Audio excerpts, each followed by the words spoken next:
Even though Anthony Elanga is only turning 23 this year, he has turned many heads throughout his career already. This season, Elanga has been a major reason for Nottingham Forest being third in the Prem, having scored 3 goals and creating more assists than any of his teammates, and having his well-deserved breakout season. But Elanga has been on the radar for some time now. But when did he first break through? And how did he nearly end up at Man City and Newcastle? So, let's take a deeper look at Elanga's career and also discuss what the future may hold for him. Elanga was born on the 27th of April 2002 in Malmö, Sweden, to a Swedish mother and a Cameroonian father, Joseph Elanga, who used to play for Malmö FC, and in the 1998 World Cup, he represented Cameroon on the international stage. And of course, in his early years, it was visible that Elanga was a natural. He had inherited the talent from his father, and it was visible anywhere he played. And so at the age of around 12 or 13 years old, he was going to follow in his father's footsteps and join the iconic club of Sweden, Malmö FC. But fate had other ideas. Elanga said, "I'd just been signed by Malmö and was looking forward to being developed within their academy, but after 6 weeks, Mum told us that we were moving to England because she felt there was better opportunities for us there." And he would wipe those tears quickly, because once he arrived in Manchester, his dream still lived on and he joined the local club, Hattersley FC, where it didn't take many games for scouts to become aware of the upcoming star. And so he went on trial to Manchester. Not Manchester United though, as he was scouted by Manchester City, who he played for around 4 weeks. Attracting more attention with his flair, a Manchester United scout saw him play a game at the City Academy though, and tried to convince him to sign for the United Academy. The scout ultimately succeeded, and within 1 year having arrived from Sweden, Elanga had joined the United Academy. And Elanga didn't take this chance for granted.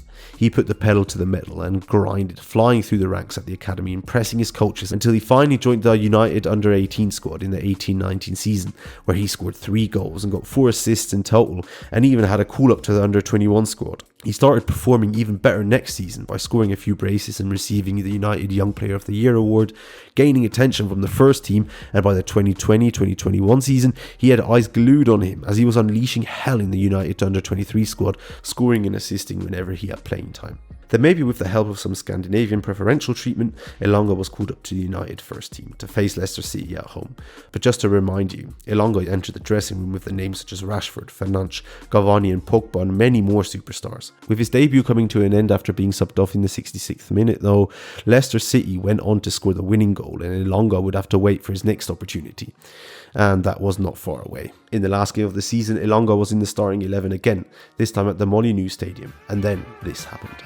Daniel James, nice ball in, Elanga coming in! What a moment! After this, Elanga did not only receive praise from the manager, but his goal helped United go unbeaten away from home, since Arsenal did it in the 03 and 04 season. Now, what would the 21-22 season hold in store for the youngster? It couldn't have been an easy summer with the arrivals of superstars Jadon Sancho and Cristiano Ronaldo, but Elanga did not lose out on hope throughout the arrivals. Even though the thought of going on loan was always there, Ole had shut it down in a pre-season friendly, stating, "Elanga will be playing for us this season. It would be easy to say the boy should go on loan, but he's doing so well. He's electric, his pace, his skill. He's not afraid of anything, and he's got the courage and the bravery of a Man United player. I wouldn't be surprised if he was staying here. If he keeps on playing like this, I might want to keep him." Well, nice words, but Elanga never played for United again under Ole's management, except for 15 minutes in the League Cup.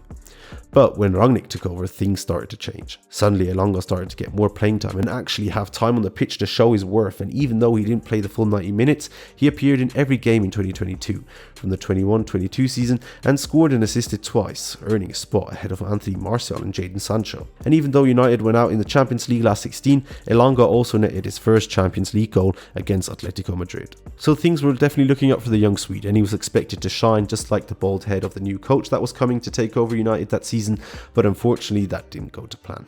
Ten Hag used Elanga sparingly in the beginning of the season, or he was benched. So obviously now wanting more time on the pitch, Elanga started opening talks with other clubs, looking for a possible loan move. Clubs such as PSV Eindhoven, Borussia Dortmund and lastly Everton, who were very strongly linked to him, nearly signed him on loan on deadline day of the January transfer window, but United pulled the plug with every request and put a €12 million price tag on him that he could be signed in the summer. Did he play for United in the new year? Yes, he did, for a total of 48 minutes in 4 games, and for all other games he was benched or not even called up. What a shame. But don't feel bad, since Elanga left United, he has more Premier League goal involvements than any United striker or forward. So, summer was here now, and Elanga was definitely looking to join a new team, and now even states he has no regrets leaving. Quote, "I made the right decision, 100%. I have not really spoken about this, but at the time at United, I was very young, and I was coming into a team that was struggling. I also never felt as though I was improving. I was playing for the sake of playing when I did get the odd opportunity to come off the bench." The decision we all know he made now was signing for Nottingham Forest for €17.5 million. In a recent interview, he also states that this move was his biggest challenge of his career, moving away from home and adapting to something new, but is glad that he has done it now and has the possibility to play week in, week out, which he also deems the reason why last year he had the best season of his career, scoring a total of 5 goals and creating 9 assists. Elanga has been more than worth it. His performance last season was also attracting other Premier League teams such as Newcastle, who made an initial bid of £30 million plus a swap deal with winger Miguel Almiron, which got rejected by Forest in the first place, but Newcastle came back on transfer deadline day, making a £50 million bid for the 22-year-old, but in the end, this was also rejected. Knowing this, Forest must value Elanga at around 60 to 70 million euros, which would be a hefty sum for someone to pay for the youngster. So what do you think? Is there a club that is willing to splash this kind of cash on the young Swede, or will Elanga stay with this informed Forest team to play in the Champions League? Thank you very much for watching this video. Let me know in the comments what you think. See you in the next one. Bye.